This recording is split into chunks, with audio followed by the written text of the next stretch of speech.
Salut tout le monde, j'espère que vous allez bien. Aujourd'hui, on fait une petite vidéo sur les acariens. J'espère que vous avez passé de bonnes fêtes, que ce soit Noël, que ce soit le jour de l'an. Je tiens tout d'abord à vous présenter mes vœux pour l'année 2020, en espérant que tous vos projets seront réalisés, que vous serez en bonne santé, que tout se passera bien pour vous et pour vos proches. N'hésitez pas à vous lancer dans les projets, à faire les choses, même si ça ne va pas jusqu'au bout, essayez. Voilà, il faut essayer. Quand on commence les choses, on ne va pas forcément arriver à les faire à fond, on va peut-être pas forcément arriver à les faire aboutir, mais au moins on aura essayé. Voilà, donc aujourd'hui on va commencer l'année avec une petite vidéo sur les acariens. On me pose souvent la question, on m'a encore posé en commentaire il n'y a pas longtemps. Donc j'ai dit pourquoi pas commencer l'année sur une petite vidéo acarien, parce que c'est vrai que c'est un sujet qui revient assez souvent. On est tous confrontés à un moment ou à un autre, et voilà, il y a quelques petites choses à dire. Et voilà, donc on va partir sur cette petite vidéo pour commencer. Allez, c'est parti. Donc tout d'abord, on va parler des acariens. Donc les acariens, le nom scientifique, il me semble c'est Ophiolyssus ou quelque chose comme ça. J'ai plus le nom exact. Donc c'est les petits acariens noirs que vous trouvez dans vos terrariums. Bien souvent, ça va être des acariens que vous allez trouver sur les boïdés. Donc python, boa, ils sont beaucoup plus sujets, je trouve, aux acariens. Alors toujours pareil, je fais cette vidéo. C'est mes façons de faire, c'est ma façon de voir les choses et c'est mes observations. Il y a d'autres façons de faire, il y a d'autres observations et ce que vous allez voir dans cette vidéo, c'est mes procédés. Avec mes procédés, je n'ai jamais eu de mortalité au niveau de mes serpents. Je n'ai jamais eu de problème particulier. Donc tout ce que vous verrez dans cette vidéo, c'est mon ressenti et ma façon de faire. Il faut bien se mettre ça dans la tête, c'est que ce n'est pas la seule façon de faire. Donc on va commencer déjà comment déceler et savoir si on a des acariens. Donc première chose, vous allez me dire oui, alors, on entend souvent le serpent doit être dans l'eau. Alors le serpent passe beaucoup de temps dans l'eau. Vous pouvez voir des petites bêtes noires flotter sur l'eau. Donc pour ma part, j'ai des terrariums en mélaminé blanc et c'est vrai que je vois les acariens quand il y en a dessus. Sur le serpent, vous pouvez les voir aussi au niveau des yeux, au niveau des écailles. J'essaie de faire simple, hein. Je ne veux pas partir dans de la vidéo trop complexe. Mais j'essaie de faire vraiment simple.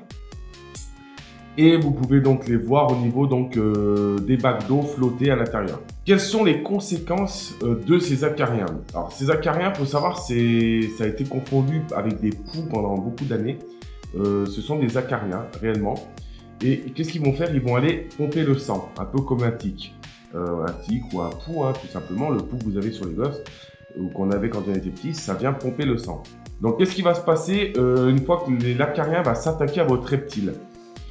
Sachant que c'est des acariens qui s'attaquent qu'aux reptiles. Vous ne pouvez pas les transmettre à vos chiens, à vos chats ou à vous-même. Ils vont vraiment s'attaquer qu'aux reptiles. Donc, qu'est-ce qui va se passer? L'acarien, lui, va aller donc, sur le reptile pour pomper son sang. Donc, ça va lui créer des irritations, des démangeaisons. Donc, déjà, ça va commencer à être important. Ensuite, vous pouvez avoir donc, des bactéries et des virus qui seront transmis ou qui vont se propager en fait sur le reptile, ce qui peut entraîner d'énormes déshydratations et bien entendu la mort dans certains cas, parce que c'est pas tout le temps, mais des personnes qui ont plus d'années d'expérience que moi ont eu des serpents morts à cause des acariens. Je crois qu'en une nuit, le serpent s'est retrouvé noir d'acariens alors que la veille il en avait que un ou deux. Donc c'est quand même pas quelque chose à prendre à la légère, donc il faut vraiment y attraper le problème tout de suite. Donc pour cela, il y a quand même des solutions. Faut savoir qu'il y a beaucoup de choses qui existent contre le traitement des acariens. Donc au niveau des traitements connus, que vous verrez le plus souvent sur les vidéos ou dans la terrario, vous aurez donc en premier lieu, ce que vous entendez le plus souvent, c'est le taurus. Donc ça, c'est ce que vous aurez en premier lieu. Je ne ferai pas trop parler de lui, parce que d'une déjà, j'en ai utilisé que quelques fois, j'ai mon point de vue dessus. Ensuite, tout simplement, je ne suis pas sponsorisé pour ça non plus, mais je dis quand même le mot parce que ça reste important et ça reste une très bonne solution. Ensuite, vous aurez donc l'huile de Nîmes et ensuite, on va parler de l'huile d'olive. Une quatrième solution qui est le Frontline. Mais voilà, je vais parler vraiment des 4 solutions de ce que moi j'utilise et de ce que je vous conseille d'utiliser. Alors tout d'abord, on va mettre dans une échelle pour moi en niveau on va dire, d'efficacité. Donc au niveau de l'efficacité, je vais mettre le Taurus et le Frontline au même niveau. Sachant qu'il y a d'autres choses, mais bon, on va parler de plus connu. Ils sont tous les deux aussi efficaces l'un que l'autre. Après, il y a des choses à savoir, je vais en parler après. Ensuite, vous aurez donc l'huile de Nîmes et l'huile d'olive. Donc l'huile de Nîmes, pour moi, c'est quelque chose qui est 100% inutile. J'y ai essayé, ça fait rien du tout. Après, il y en a avec qui ça fonctionne. Moi, j'ai eu énormément d'acariens, ça ne fonctionne pas. Il faut savoir que les acariens, c'est pas parce que vos terrariums sont toujours propres, toujours nettoyés, les copeaux changés, c'est pas ça qui va amener les acariens. L'acarien, lui, il va se propager dans un milieu donc humide, chaud, donc forcément 100% de paramètres pour qu'il puisse être bien.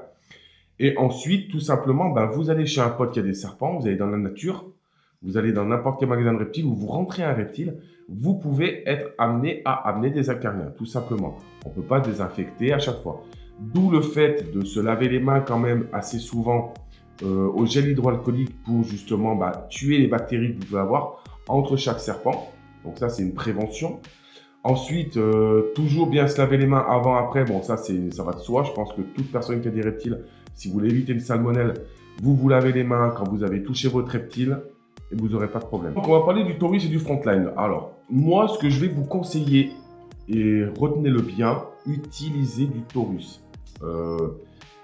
Pourquoi? Parce que c'est sans danger pour vos reptiles, qu'il n'y a pas d'utilisation particulière. Vous prenez votre taurus, vous le jetez dans votre terrarium, terminé, ça fait le boulot. Je ne vais pas partir sur ce que c'est que le taurus, voilà, vous irez voir, hein, c'est T-A-U-R-U-S ou 2-S, je ne sais plus. Vous irez voir sur Internet. Pourquoi je ne veux pas parler de ce produit plus? Parce que je trouve que c'est un produit très cher et qu'en fait, on a trouvé un business et on se met plein les poches. Donc désolé pour ceux qui le vendent, désolé pour ceux qui vont me dire, voilà, mais moi je ne suis pas sur YouTube ou je ne fais pas des vidéos pour vendre des produits, que je sois sponsorisé ou pas, de toute façon je refuserai. Parce que je trouve que 100 €, parce qu'il faut savoir, c'est qu'une pièce d'élevage comme la mienne, c'est 400 € pour traiter la pièce. 400 €, sachant que vous pouvez en avoir tous les mois. Donc, le jour où ils feront un effort et qu'ils feront quelque chose d'abordable pour la terrario, j'en parlerai un peu en meilleur là. Mais par contre, vous, si vous avez un ou deux terrariums, vous prenez le petit kit à 26 €, il me semble que c'est ça. Vous le passez dans votre terrarium et vous n'aurez aucun problème, vous n'abîmerez pas votre serpent et vous n'aurez pas de risque de mortalité. Donc, moi, j'utilise le frontline. Alors là, ça va faire grincer des dents, je vais me faire insulter, mais c'est pas grave. Ça fait 6 ans que j'utilise du frontline. Je n'ai jamais eu une perte sur mes reptiles. Je n'ai jamais eu de problème de tare sur mes reptiles.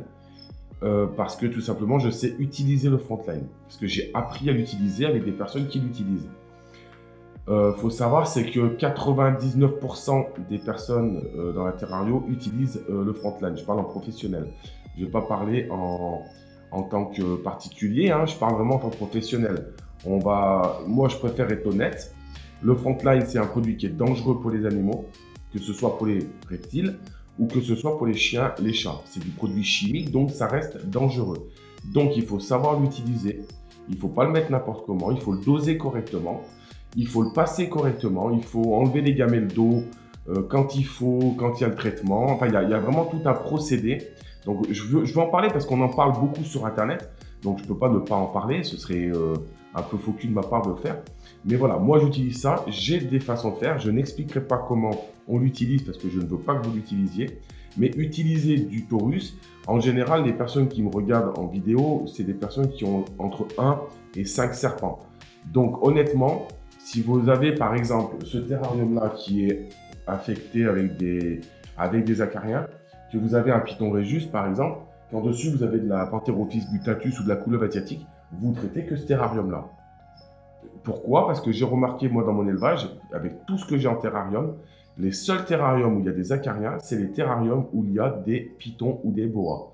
Les terrariums qui sont à côté ne vont jamais être infectés par les acariens. Alors après, c'est peut-être une chance de ma part. Hein. Je ne veux pas dire qu'ils ne peuvent pas y aller. Mais en général, je traite tout de suite mon terrarium. Je nettoie, je mets du sopalin. Je désinfecte tout avec... Enfin, désinfecte, c'est un grand mot. Je nettoie tout mon terrarium en fait avec du vinaigre blanc. Le vinaigre blanc nettoie mais ne désinfecte pas. Ensuite, je le passe avec des produits que j'utilise pour le tatouage. Donc en fait, c'est des produits antibactériens de surface qui n'ont pas d'odeur, mais par contre qui désinfectent les bactéries. Donc j'utilise ça pour laver mon terrarium. Ensuite, je le laisse aérer pendant 2 jours. et je le traite ensuite au frontline, sur la surface du bas. Donc, une fois qu'il est aéré, tout va bien. Mon serpent, lui, aura été traité et mis en rack sur du sopalin, sans bac d'eau pendant 5 jours. Il faut savoir, c'est que l'acarien, lui, il a une durée, il me semble, de 7 à 14 jours. Donc, entre l'œuf et l'éclosion. C'est-à-dire que vous traitez le jour 1, le jour 10, il me semble que vous retraitez le terrarium. En fait, le taurus, il va se mettre en 2 fois. Parce qu'il va attaquer les acariens adultes, mais il va aussi s'attaquer aux œufs, il me semble, si je ne dis pas de bêtises. Et ensuite, au jour 7, vous pouvez remettre pour les nouveaux acariens qui seront nés. Il faut savoir, c'est que tout ce qui est huile de Nîmes, huile de ce que vous voulez, ou même ne serait-ce que le frontline, ne va pas agir sur les œufs. C'est pour ça qu'il y a un suivi du serpent à faire et que c'est très compliqué. C'est pas on vient, on vaporise le serpent, ciao, c'est fini quoi. C'est vraiment un traitement. Quand je fais un traitement au niveau du frontline sur mes serpents, il va se faire sur à peu près 30 jours et je surveille mon serpent tous les jours. C'est-à-dire tous les jours, je vais le voir et j'ai tout noté sur un tableau, les traitements, voilà. Donc, c'est vraiment très compliqué. Le taurus, vous n'avez pas de problème. Vous prenez votre taurus, vous le mettez dans le terrarium. Même si c'est cher, vous pouvez mettre 26 € pour vous en débarrasser. Vous en aurez peut-être une fois par an. Moi, je brasse beaucoup de serpents. Enfin, j'ai beaucoup dans la pièce d'élevage. Je rentre tous les jours dedans. Je vais chez énormément de monde qui a des serpents. Donc, forcément, je ramène des acariens. Donc, mon cas, il est un peu particulier. Vous avez 2-3 serpents. Passez sur du taurus. Pour moi, aujourd'hui, c'est ce qu'il y a de mieux. Le seul bémol du taurus, aujourd'hui, et je le répète, c'est le prix. Je trouve que c'est trop excessif.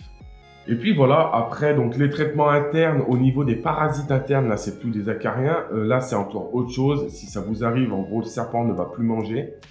Donc, tout simplement, si vraiment il refuse de s'alimenter au bout d'un certain temps, ou que les selles sont un peu bizarres, emmenez-le au vétérinaire et lui vous donnera un traitement à lui donner. Parce que c'est un peu spécifique, là c'est un autre sujet, je ne veux pas partir dessus.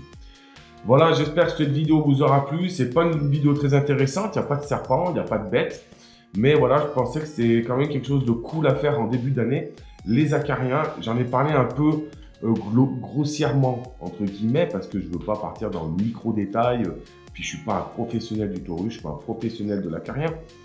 Mais par rapport à mes connaissances, pour vous aider un petit peu à détecter ce que c'est qu'un acarien, comment vous pouvez le repérer, comme je vous ai expliqué en début de vidéo, et comment s'en débarrasser. Il faut savoir, il y a une petite chose aussi qu'il ne faut pas oublier, c'est que le premier traitement à faire, vous prenez un bac d'eau tempérée, hein, vous ne mettez pas d'eau froide, assez tiède, un petit peu léger.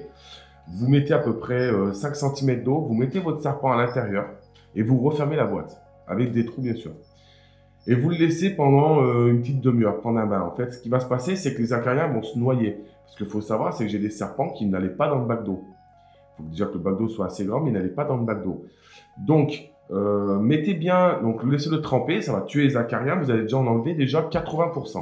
Et ensuite, vous faites votre traitement au niveau du taurus et au niveau du terrarium. Vous changez de terrarium, voilà, vous connaissez un peu le procédé. Je pense qu'après, ça va de soi, à vous de réfléchir un petit peu. À savoir aussi, c'est que c'est pas parce qu'un serpent est dans un bac d'eau qu'il a des acariens. Je tiens aussi à le préciser parce que ça, on n'en parle pas. Mes couleuvres asiatiques, par exemple les Goniosoma, les Pantherophis guttatus, donc couleuvres américaines, les Lampropeltis et les Radiata, qui sont derrière moi, passent souvent une partie de leur temps dans l'eau. Autant en sec que dans l'eau. Je pense que c'est pour une thermorégulation. Je pense que c'est juste qu'elles ont trop chaud, elles vont se réguler. À mon avis, parce qu'elles n'ont pas d'acarien. Et c'est vrai que voilà, des fois dans la journée, pendant 1 heure ou 2, je les vois dans le bateau. Donc ça, c'est mes observations. Pitiophis, jamais vu. Après les pitons, bien sûr. Les boas, bien entendu aussi. Après, il faut savoir, c'est parce qu'un serpent est dans le bac d'eau qu'il va avoir des acariens. Donc surveillez votre bac d'eau, changez l'eau. N'hésitez pas à lui faire prendre un bain si vous avez un doute. Et vous verrez, c'est des petites bêtes noires qui flottent. Ensuite, pas de panique. Il ne va pas mourir. Du moment où vous l'avez nettoyé, vous le mettez dans un rack. Et vous attaquez votre traitement. Vous commandez votre produit. Vous mettez votre produit. Et il n'y aura plus de soucis. Voilà. Je tiens à dire, parce qu'il y a beaucoup qui paniquent. Quand ils ont des acariens, il ne faut pas paniquer. Il n'y a pas de stress. C'est comme si vous avez une ponte avec des œufs. Vous ne stressez pas. Ils sont dans la boîte d'incubation. Enfin, la boîte de ponte. Vous fermez la boîte de ponte. Vous avez quand même quelques heures pour les mettre en incubateur. Ils ne vont pas mourir d'un coup. Voilà, donc j'espère que ça vous aura plu. En tout cas, moi, ça me fait plaisir de reprendre l'année. Il y a beaucoup de choses qui vont se passer. Je vais essayer de tourner un max de vidéos pour vous faire plaisir. N'hésitez pas à me dire en commentaire ce que vous voulez voir. Si vous avez des questions, si vous avez tout ça, posez-les en commentaire. J'essaie de répondre au maximum. Et sur ce, bah, je vous dis à bientôt. Allez, ciao, ciao!